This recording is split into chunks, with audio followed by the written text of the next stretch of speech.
Welcome in, everybody, to Fantasy Pros. This is the Fantasy Football Podcast. It is me, Joe Pisapia, and we are days away from the NFL Draft. That's right, and we're going to be here live talking Thursday, round 1, rounds 2 and 3 Friday night. So make sure you subscribe to the YouTube channel. We're trying to get to 300,000 by the end of the year, and we can do it with your help. Again, subscribe, ring that bell till it goes ding so you don't miss a moment of any of our Dynasty football draft coverage. All of it.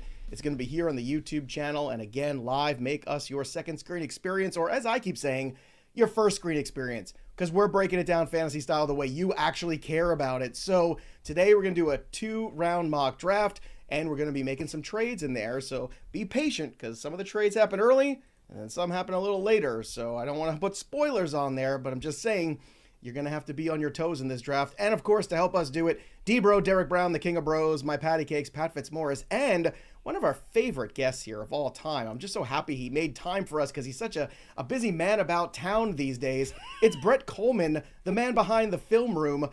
Great YouTube channel. Excellent dude. Brett Kollmann, I am so happy you're here. And I know your barber is out of town, so you had to wear the hat on the show. So you're really, taking one for the team today. Yeah, I hope you guys know how much I love you. The Masters is on right now. And I'm here talking about the draft. All the excitement of watching guys in khakis stroll around. Don't worry, Pat's got it up on his phone. I was going to say, Pat's definitely got it up on the side screen right now. So let's just jump right into it before we lose Pat completely. Let's start with D-Bro at the top. The Tennessee Titans are on the clock. D-Bro, where do you go? Come on, man. I'm not going to belabor this point too much. We know the pick. We know where they're going. It's Cam Ward, quarterback out of Miami. I mean, there's no way they walk into week 1 with Will Levis under center. So it's just, Cam Ward, and the draft starts at 2, boys. All right, so we like to have every guest give their 2 cents on Cam Ward because we get differing opinions. So Brett Kollmann, Cam Ward might not be the prospect that maybe some teams were looking for, but in your opinion, is he good enough to go in this draft as the number 1 overall player? I definitely think he's good enough to justify the pick. Will he ever be an alien on par with the other guys in the AFC? Lamar, Burrow, Allen, obviously Mahomes. I don't think he'll ever reach that level, but at the same time, if the Titans can build a good enough roster around him, like what they had in the late 2010s, I mean, they went on a run with Ryan Tannehill. Like, you can go on a run with Cam Ward. So I think the pressure is really on for them to maximize the next 4 years of cheap, solid quarterback play. And then if they can do that and they can build a good enough roster around a cheap quarterback before they have to give him, I don't know, $500 million or whatever it's going to be in 2030, like I think they can make this work. Yeah, we like to call that the Pat Fitzmaurice contract around here. All right, let's get to the second pick here. The Cleveland Browns are up. Brett, you are officially on the clock. It's Travis Hunter. He's the best player in the draft. Like, let's be honest about it. I don't think there's any other player you can really justify. Like, even Abdul Carter, I don't really think you can justify taking Abdul Carter over a true unicorn like Travis Hunter, who I think is both an elite receiver prospect and an elite corner prospect. Is he going to play both at the next level? Probably not, just because it's one thing to play a whole bunch of snaps at the college level, but when you add 6 regular season games on top of that, or 5 regular season games on top of that at the NFL level, plus 4 playoff games, like, you can't ask somebody to play 2 ways for 22 games a year. So no. I would say Travis Hunter, receiver first in Cleveland, because I think they're stronger at DB right now than receiver, which at least for fantasy is great for us. But he's the best player. You can't take anybody else. Clearly, you're heavily influenced by the signing of Joe Flacco to the Cleveland Browns, who I can only assume is their starting quarterback week 1. Pat Fitzmaurice already is too busy to make a pick. He has traded the 3rd overall pick from the New York Giants to San Francisco because clearly somebody's on the green right now.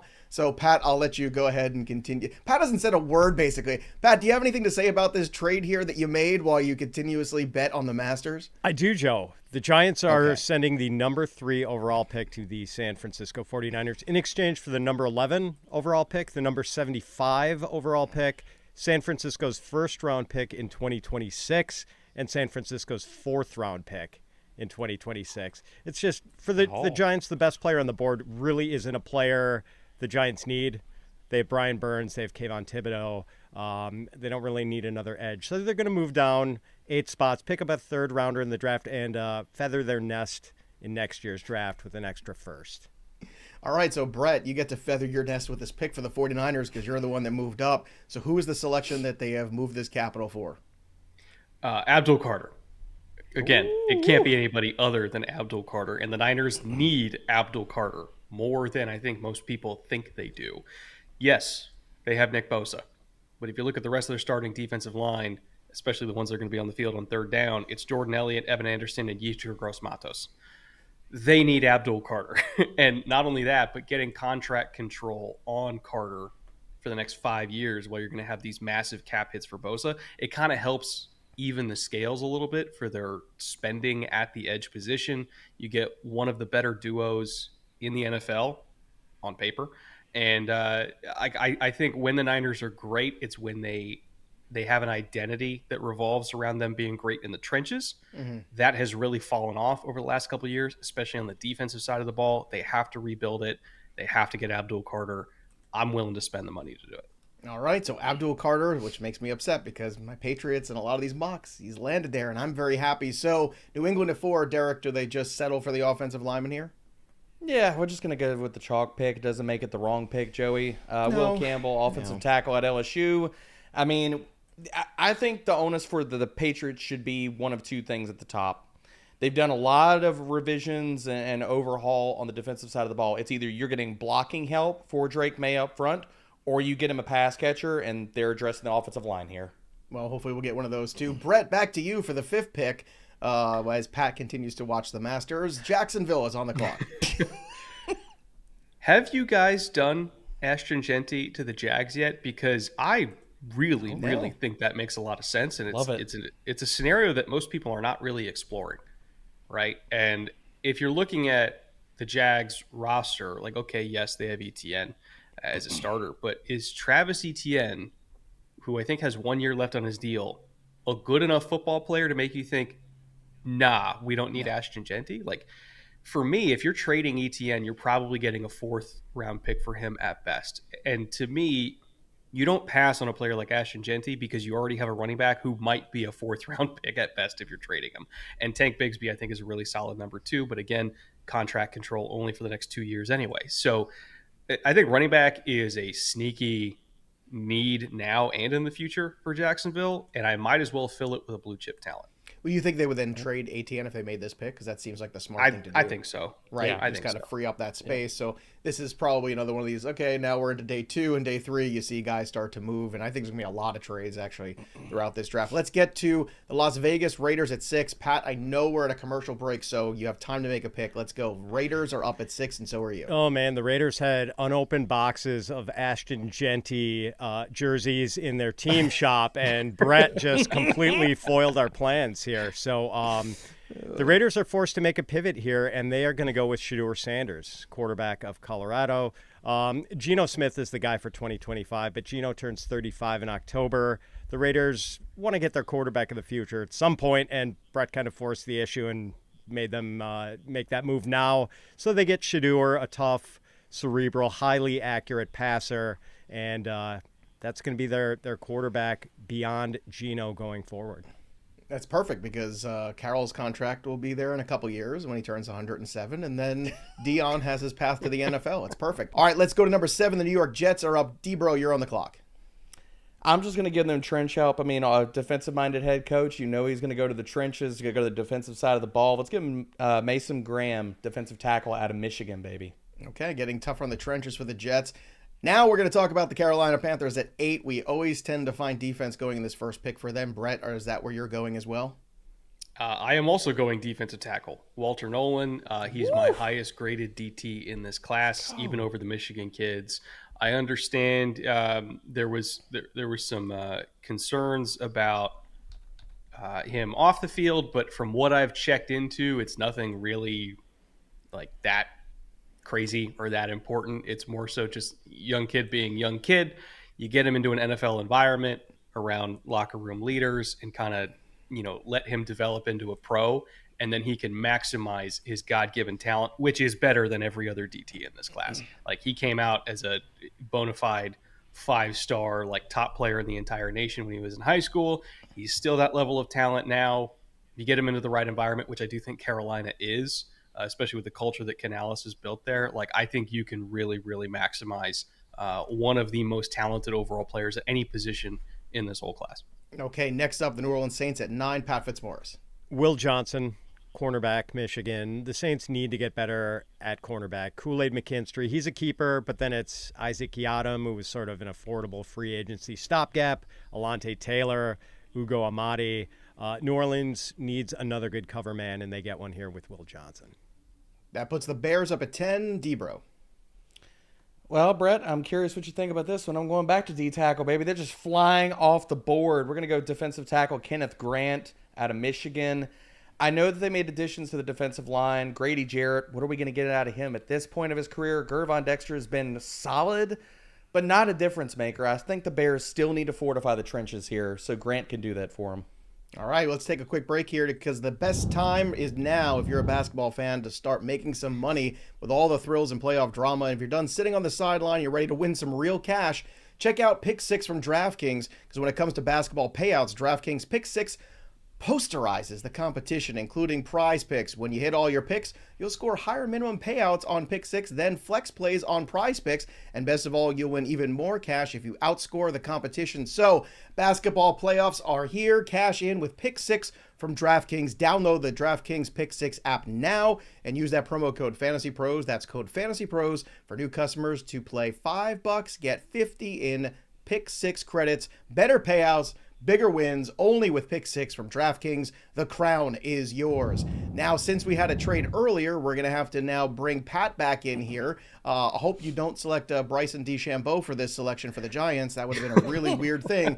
But now the Giants are picking at 11. So, Pat, what do they do after that trade with San Fran? They take Armand Membou, offensive tackle, Missouri, an infrastructure pick for the Giants. Easy for you to say. Yeah, exactly. Membou's a stud, and the Giants are happy that he falls outside the top 10. He's probably going to start off at right guard for the Giants, but he might also be able to compete at right tackle.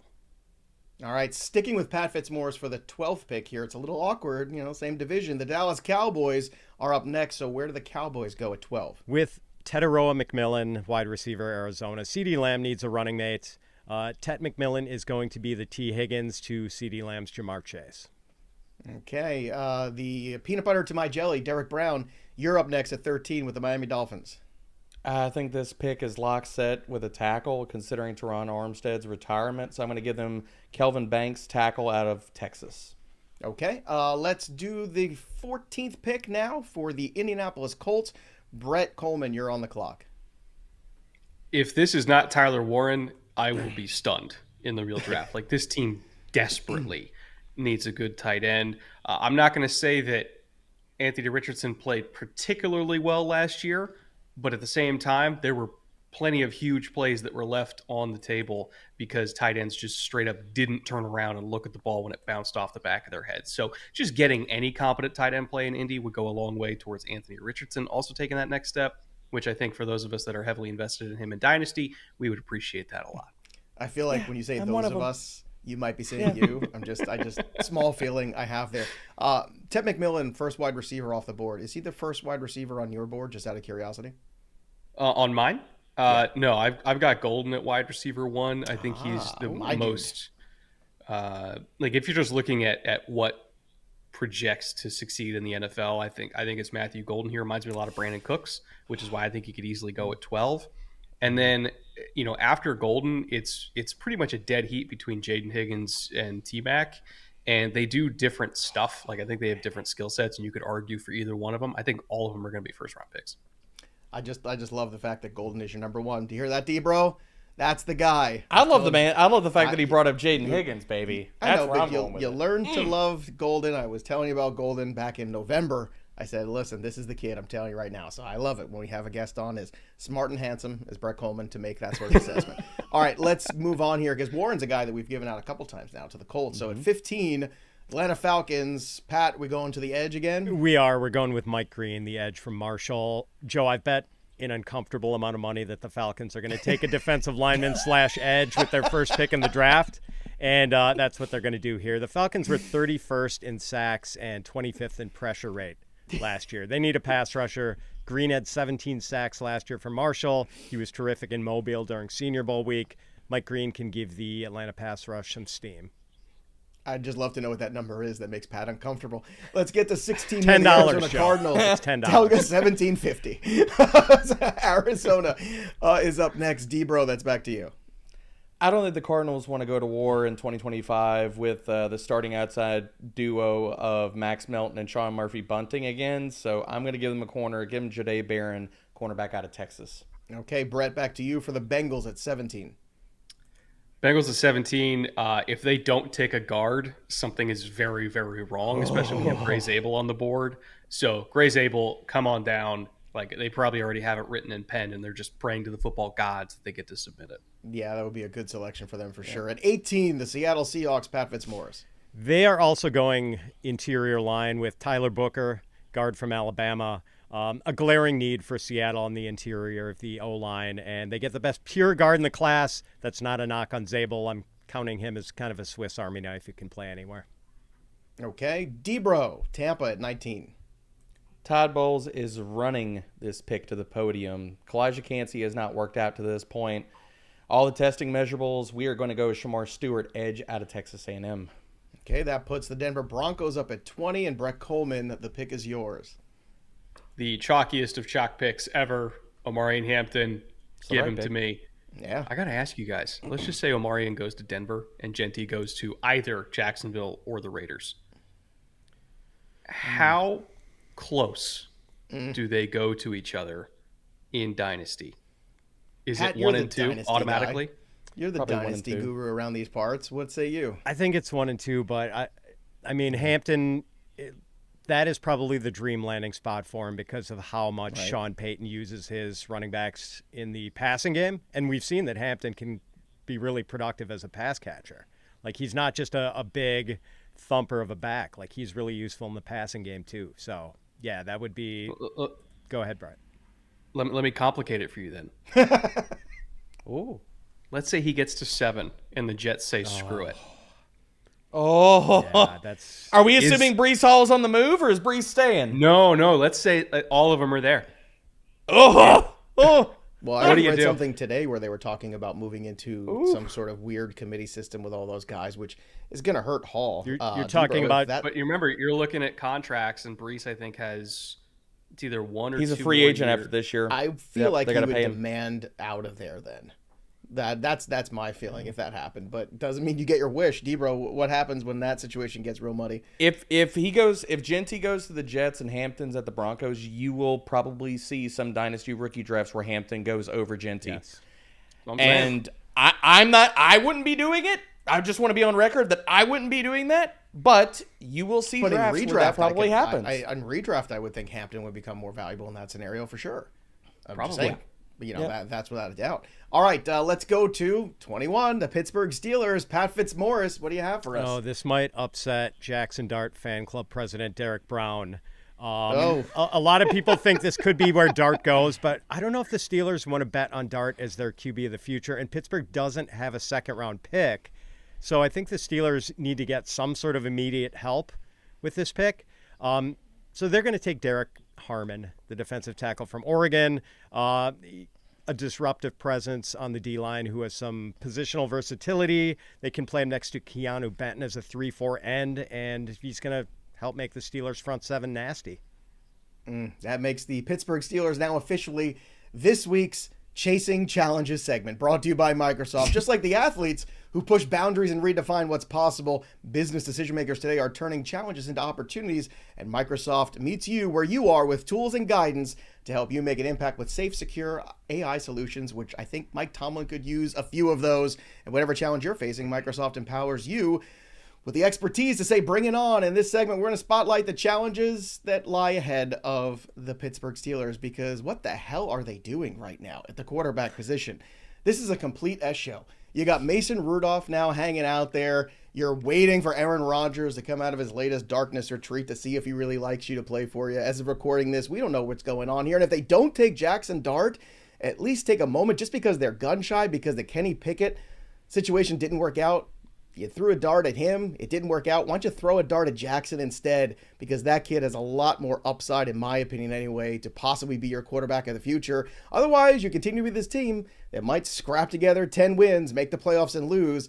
And eventually, Mike Tomlin, the last couple of years in the playoffs, starting to look a little bit more like Marvin Lewis to me. So we got to figure something out here real fast if we're the Pittsburgh Steelers. And that, my friends, is the challenges that are facing right now the Pittsburgh Steelers. So I encourage everybody right now to use Microsoft's AI solutions to empower you to take bold steps, new ideas to help drive your business forward. With Microsoft as your trusted partner, you can navigate with your journey with confidence, finding innovative solutions and reaching new possibilities. Visit Microsoft.com/challengers to learn more. All right, let's move on here. Thank God I could do that without Bogman in this room today. The Chargers are up next at 22. Well, it's all true, and he knows it. D-Bro, back to you here for the 22nd pick for the Chargers. Speaking of head coaches cutting backflips and things that are crazy, I mean, Jim Harbaugh would not be able to submit this pick fast enough, man. Bringing one of his own, second sons home. Colston Loveland, tight end, Michigan. Come on down, baby. Yeah, you're a future Charger. All right, this is a tough spot here, Brett, because you're picking for Pat Fitzmaurice's Packers at 23. Lay down. Before I get to that, I just want to ask a question on the Steelers to you guys. Am I the only one that finds it super weird that Jalen Milroe got invited to the NFL draft when they only invite 8 to 10 people, and that's the only ones that they think are actually going to go in the first round? Am I the only one that's like, hold on, bro, a second, bro? Oh man, if that happens. You guys are talking about Jaxson Dart. I'm like, I think it might be Milroe. I'm just saying. Listen to me. I mean, all I can say is subscribe to the YouTube channel because Scott Bogman will be on with us for night one. And if that happens, if Milroe is the guy, Bogman will be happy. I don't know if Bogman. You think Bogman will be happy? He likes yes, Milroe. I think he'll be happy. Where I'm like, I would be like, oh, Steelers, what are you doing, baby? No, look, man. No, what do you think that. of Milroe, Brett, as a prospect? Because I understand the athleticism. When I watch him play, I still see an athlete, not a quarterback. Still, and that's. I think so. The thing is, if you're drafting Jalen Milroe, you're drafting him for what you think he's going to be in 2027. Right. And the upside is absolutely enormous. He's one of the most special runners with the football I've ever seen. I think as a passer, it's not that he's raw. He's just incredibly inconsistent. His ball placement is all over the place. The character is incredible. The traits are incredible. Sure. He's just not ready to play. And if you're going to Pittsburgh, you kind of got to play. Unless don't you they want sign him in a Rodgers, situation, right? Brett, where somebody can tutor him? Because we all know the track record of the learning tree of Aaron Rodgers is so prolific. There's so many branches and leaves from there that have been just wonderful shade for young quarterbacks to grow under. I think you're really more trusting Arthur Smith with the development than you are Say no more. Aaron being a good example. Desmond Ridder says what?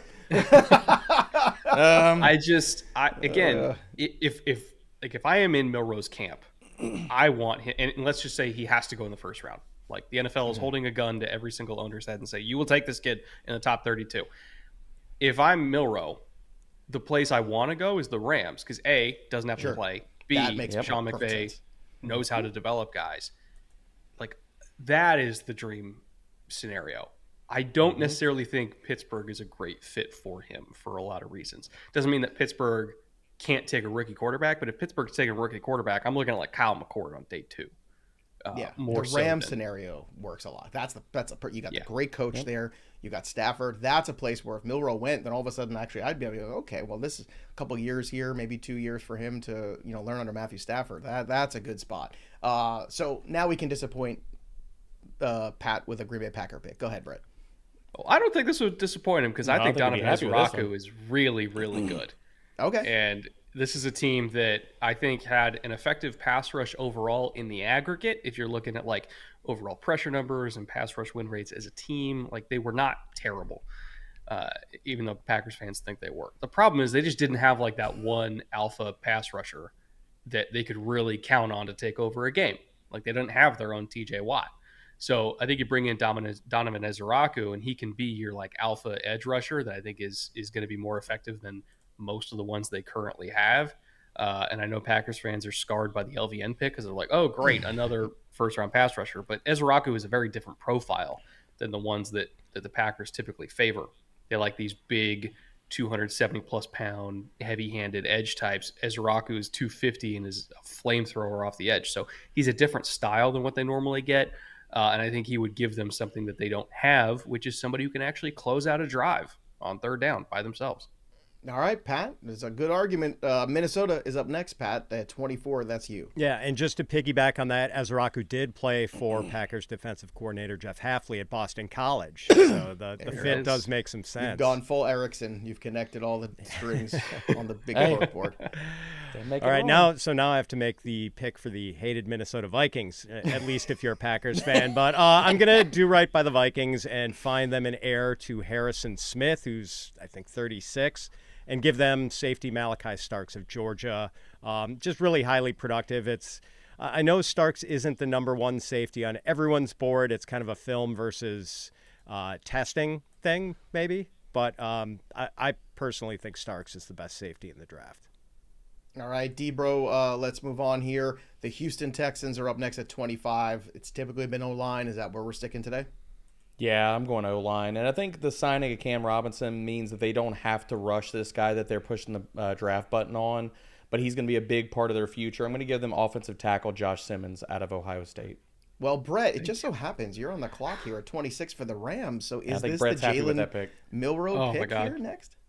I've never been more happy to be sniped in my life. I love the Simmons pick to Houston, and I think the Jihaad Campbell pick to the Rams, which is what I'm going to go with, is also very nice. Sneaky.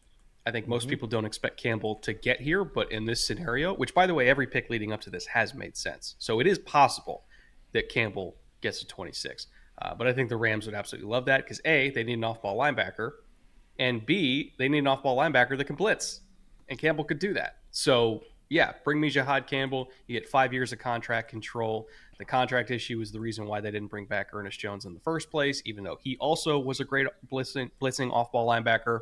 So now you get that for the next 5 years. You have an aggressive defensive front in front of him.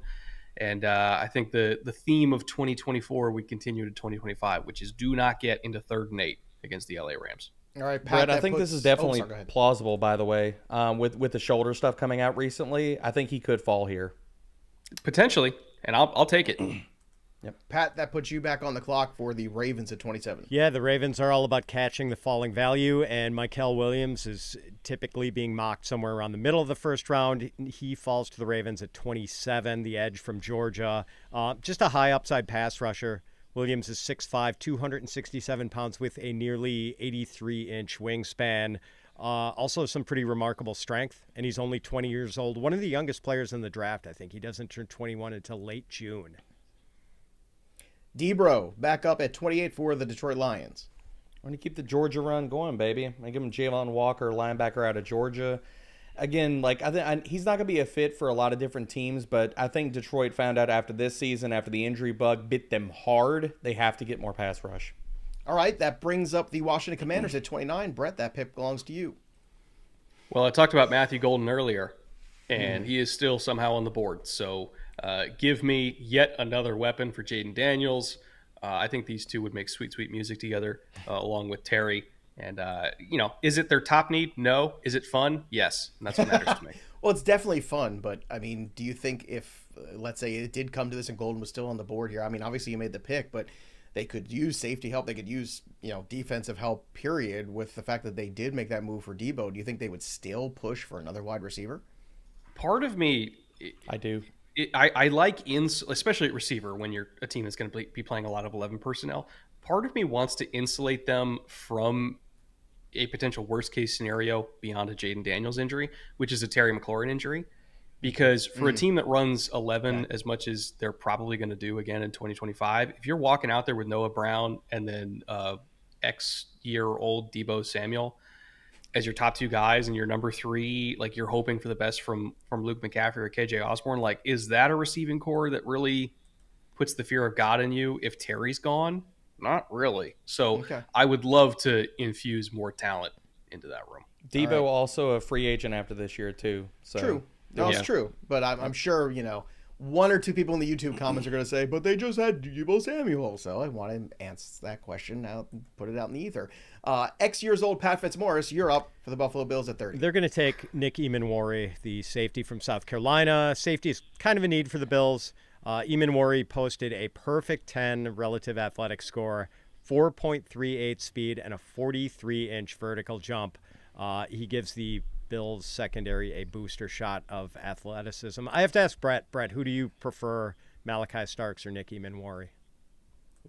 I would say Starks out of those two. And to be honest, the safety that I think is right next to Starks, even more so than Emmanwori, is Kelvin Winston Jr. from Penn State. It was up to me.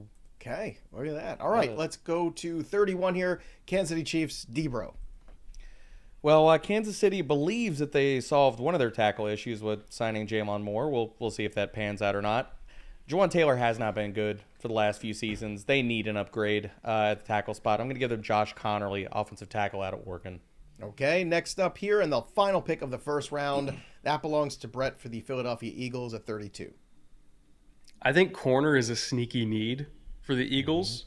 They did really well last year in terms of, building out the youth in their secondary with Quinyon and Cooper DeJean, but with Darius Slay out of the building now, they still need another corner opposite Quinyon. And I'm just kind of continuing with this youth movement and building the best secondary that costs no money in the entire league. So bring me Trey Amos, do it all DB from Ole Miss. All right, that turns the page for us officially now to round 2, and we're going to start at 33 with the Cleveland Browns again. Derrick Brown, you're on the clock. Well, he did make it into the first round, so I'm smarting based off of that. But look, Cleveland cannot walk into week 1 with Joe Flacco under center, or at least give him some competition. I'm going to correct some wrongs here, boys. Jaxson Dart, quarterback from Ole Miss. Come on down. There you go. Brett, the comp that I threw on Jaxson Dart was Jeff Garcia. And I know a lot of people are too young to understand that. Interesting. Do you like that one? I was just curious. Well, because it was a guy that kind of came out of nowhere. A guy that is not afraid of contact, could run better than you realized, throws with his entire body the way Garcia did. And I put some of the tape side by side, and I even made Derrick Brown watch it. And he had to eventually go, yeah, I see what you're talking about. Who's your comp for Jaxson Dart, if you have one? Case Keenum that can run. Okay. And I know that's going to sound like an insult, but Case Keenum has played for 15 years, something like that. He's been around for a long time. He's started a bunch of games. Yeah, I think he's been pretty. He just went on a miracle run with Minnesota not too long ago. Well, I guess that was 7 years ago at this point, but still, Case Keenum at his peak was a solid starting quarterback in the NFL, and I think Jaxson Dart is bigger, stronger, faster.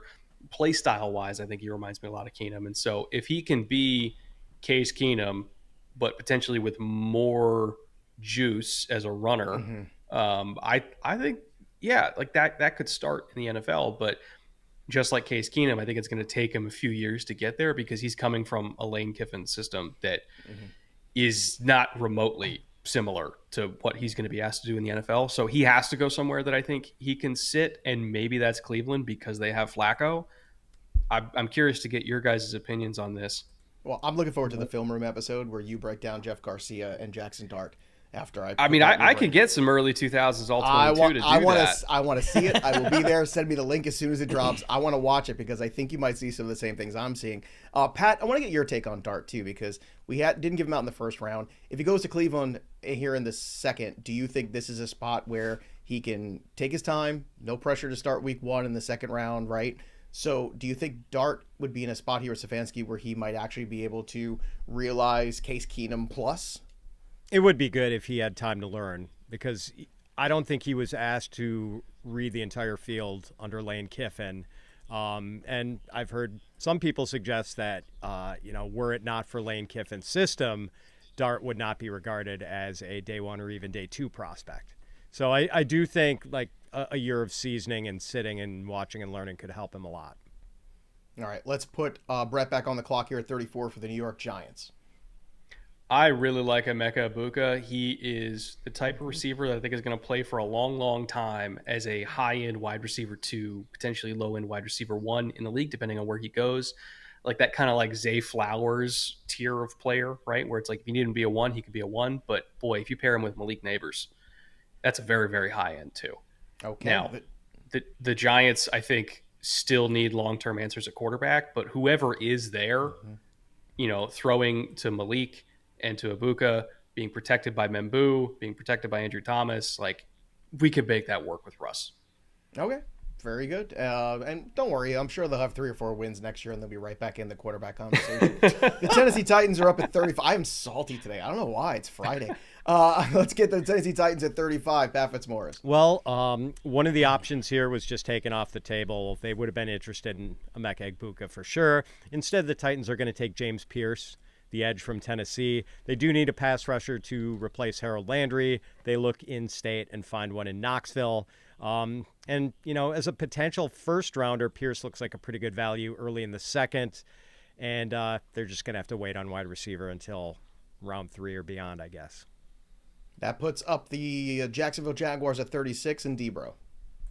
Jacksonville is one more corner away from fielding a pretty good starting trio, and I'm going to give it to him. I'm going to give Maxwell Harrison, cornerback out of Kentucky. Tyson Campbell's really good. Signing Jordan Lewis. I mean, we are one corner away from big improvements on the pass defense side. Okay, Brett, back to you for the Raiders at 37. I'm also going corner. I'm going to go Benjamin Morrison, which, he got injured early on in 2024. But if you go back to 2023, this is a player that had the best tape for a pure corner prospect out of anybody in this class. I'm including Travis Hunter. I'm including Will Johnson. When Ben Morrison is healthy, he is the best cover corner in this class.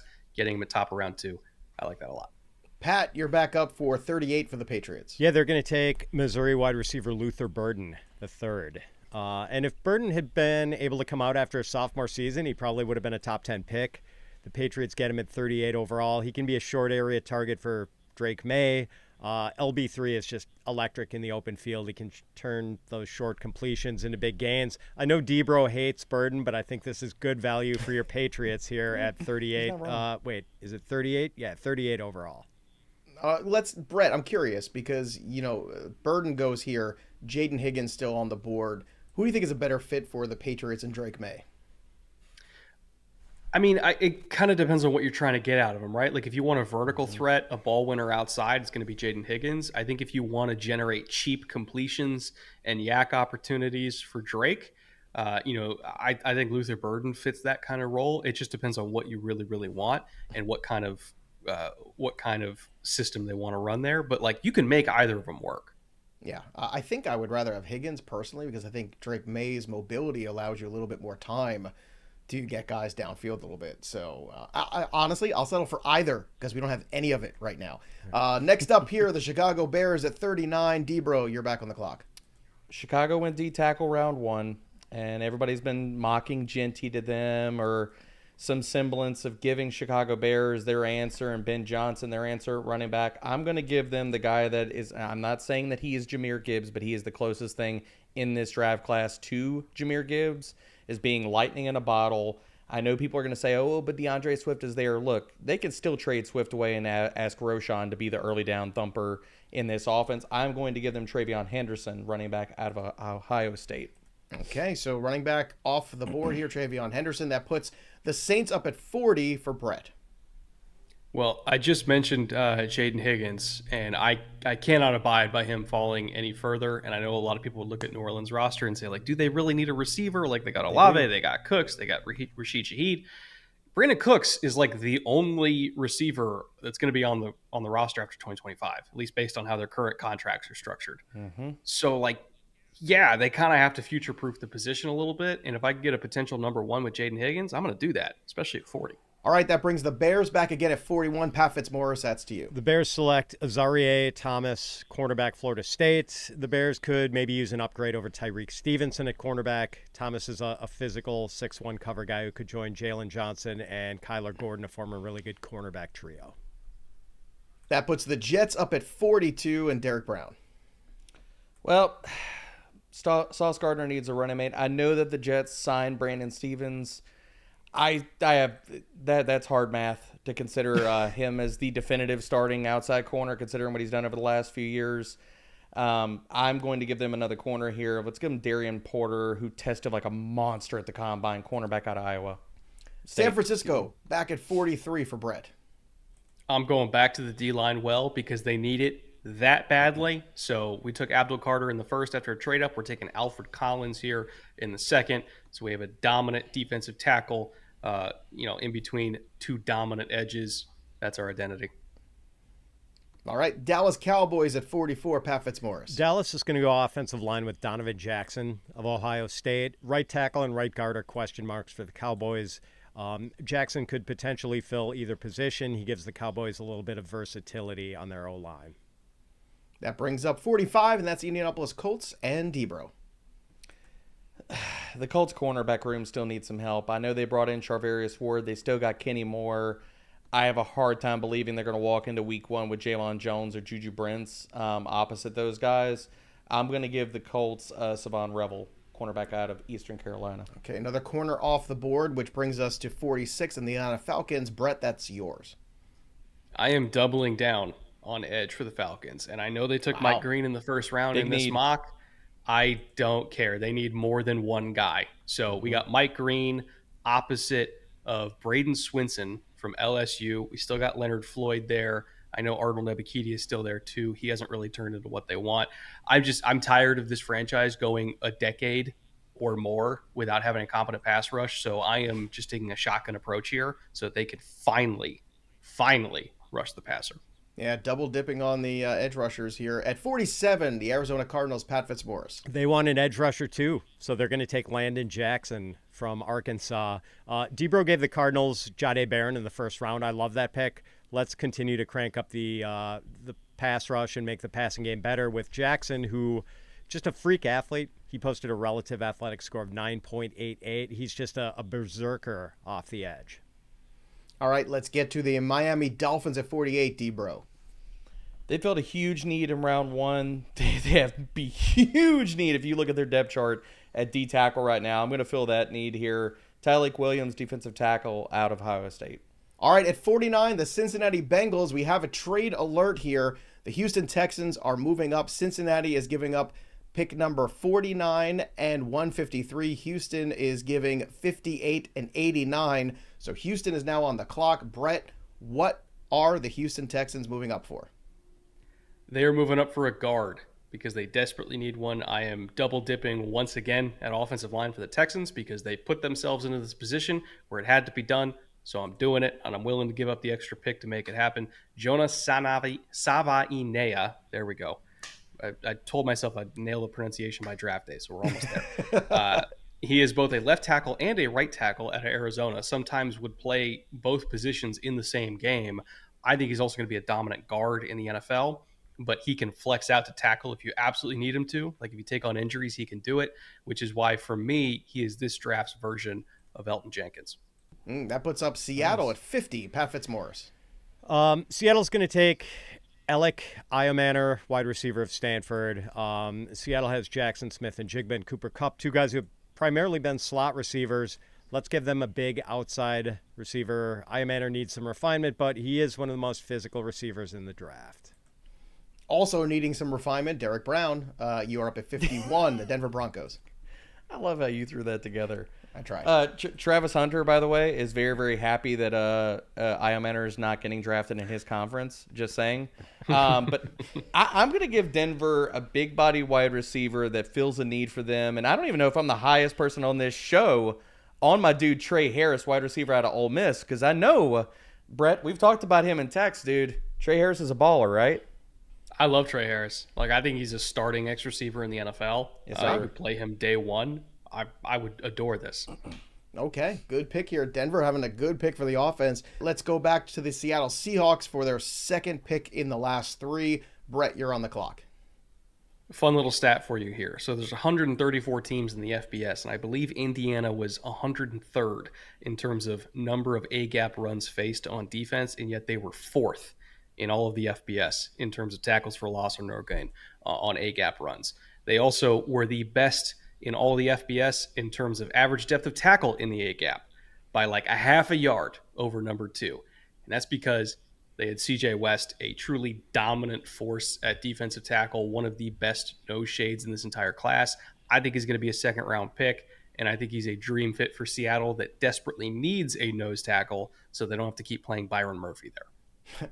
At 53, the Tampa Bay Buccaneers, Pat Fitzmaurice. They're going to take Carson Schwessinger, linebacker, UCLA. I think the Bucs have to come out of this draft with a young off-ball linebacker. Levante David is 35. Anthony Walker Jr. is going to be going into his age 30 season. So Schwessinger adds a much-needed injection of youth into the Buccaneers linebacker core. Okay, that brings up the Packers at 54. Debro, you're up. Pat, I'm trying to learn here, okay? You've not been happy about me avoiding D tackle. I'm trying to learn here, baby. So I'm going to give the Packers a D tackle here. See how you feel about Darius Alexander, defensive tackle out of Toledo. Patty? Bullish. Love it. Love it. All right, that puts the Chargers up at 55. Brett Kollmann, back to you. This team really needs guard help going into this offseason, and they happen to have one who's really good available. That's Tate Ratledge from Georgia. He's going to be an immediate plug-and-play player for them. All right. Next up, we have the Buffalo Bills at 56. Back to you, Pat. They're going to take Jacob Parrish, cornerback from Kansas State. They took Nick Emmanwori in the first round. They continue to spruce up the secondary with Jacob Parrish, a top 10 prospect at cornerback. Okay. Next up at 57, Debro, that pick belongs to you and the Carolina Panthers. I know Dave Canellis is talking a good game about Xavier Legette being their wide receiver one of the future.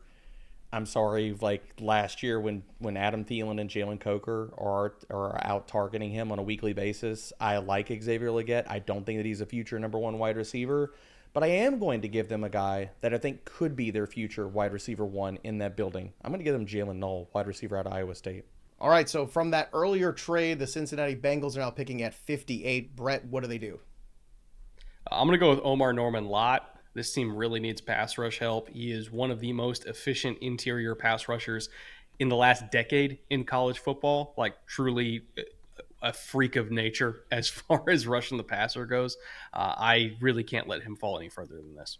Okay, so Lott off the board. That puts the Giants up at 59 now because Baltimore is making a deal. So, Pat, let's walk through the terms here because the New York Giants are moving up to take who and what are they giving up to Baltimore in order to get there? Yes, the Giants are very busy in this draft, Joe. They are going to send the so the Giants are going to take pick 59 from the Ravens. They're also going to get a 5th round pick in 2026 from the Ravens. The Ravens are going to get the 3rd and 4th rounders from the Giants, picks 65 and 105. And the Giants are going to use this pick to select Jalen Milroe, quarterback, Alabama. He's been waiting in the green room forever. So we have to let Jalen Milroe off the hook here. He's going to get the luxury of sitting for a year behind Russell Wilson and Jameis Winston. He can watch and learn. He can watch Jameis Winston and learn what not to do and how to avoid interceptions. So, yeah, he is their quarterback of the future. They've got 2025 covered and no pressure at all on Milroe to play this year. All right, that brings us up to 60. The Detroit Lions are up next. Debro, that pick is yours. They have a hole at guard they need to fill with Kevin Zeitler gone. I don't know if the Lions want to walk into week one with Christian Mahogany as their starting right guard. So I am going to give them Marcus Bowe, offensive guard out of Purdue. Okay, next up at 61, the Washington Commanders and Brett. So right now, the starting edge duo for Washington is Dorrance Armstrong and Dietrich Weiss, which I think is okay, but they still need more there to add to the rotation. So I'm going to go with JT Tuimoloau from Ohio State. Buffalo Bills at 62, Pat Fitzmaurice. They're going to take Nick Scourton, the edge from Texas A&M.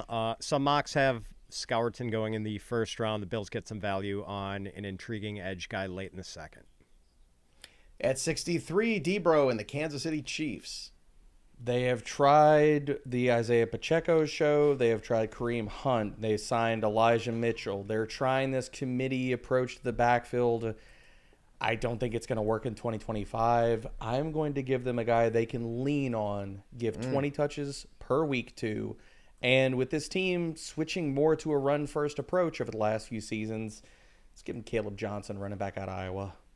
Brett, what do you think about this pick here if Caleb Johnson makes it all the way there? Certainly would help take a little bit of pressure off Patrick Mahomes, maybe a different version of the Chiefs than we're used to seeing, but certainly one that makes a lot of sense because this patchwork running back by committee they've had the last couple of years really hasn't worked, especially as they've gotten, into some of these postseason games. He's a big back, but he's also a big back that has like real speed, after he gets out of that one cut. I think he is at most at home in a system that prioritizes outside zone, which the Chiefs don't necessarily prioritize outside zone, but when they're in shotgun, they do like to run it quite a bit. I wish they did a little bit more from under center because the angles are a little bit more favorable, but that's a whole tangent I'll go on later. I think Caleb Johnson is a fit from that perspective, and I think he'd probably be the best running back on the roster. All right. And finally, the Philadelphia Eagles to close out round 2. Brett, the pick belongs to you. So I mentioned this guy a little bit earlier, Kevin Winston Jr. He is my second safety in this class. I think he is a phenomenal player. A lot of people were talking about him going into this season as being a first rounder, and then he partially tore his ACL, I believe, in the second game of the season. Was able to come back and run 4.5 flat at his pro day like 4 months later. Freak athlete, really big. He's like 6'2", 215. Reminds me a lot of Derwin James, which makes sense because he modeled his game after Derwin James. Also, by the way, never missed a tackle in college football against the run of the pass. He only had one missed tackle, and it was on special teams. So if you want a guy who can tackle, who's 6'2", 215, an explosive athlete, and a captain, Kevin Winston Jr. Well, they're going to need it with all those wide receivers that the Commanders have now. That's for sure. Great draft here, gentlemen, but we love to hear from all of you. Drop the YouTube comments. What did we get right? What did we get wrong? What would you rather have done? I mean, I think it's the perfect draft, but of course, sometimes the YouTube comments tend to disagree with us. But it's fun. It's NFL draft season. And remember, you can be with us for the NFL draft live Thursday, day 1, night 1, round 1, and night 2 for rounds 2 and 3. Subscribe to the YouTube channel, drop your comments below, and of course, ring the bell till it goes ding for notifications so you don't miss any of our NFL draft coverage. Plus, we're going to have so many breakdowns, dynasty implications. It's all here for you. So make sure you join us here at Fantasy Pros. Brett Kollmann, always great to have you on the program. Check out the Film Room on YouTube and all the great work that Brett does. D-Bro, Pat Fitzmaurice, always great to see you as well. That'll do it for us, but the story of the game goes on for the boys. I'm Joey P. We'll see you next time, kids.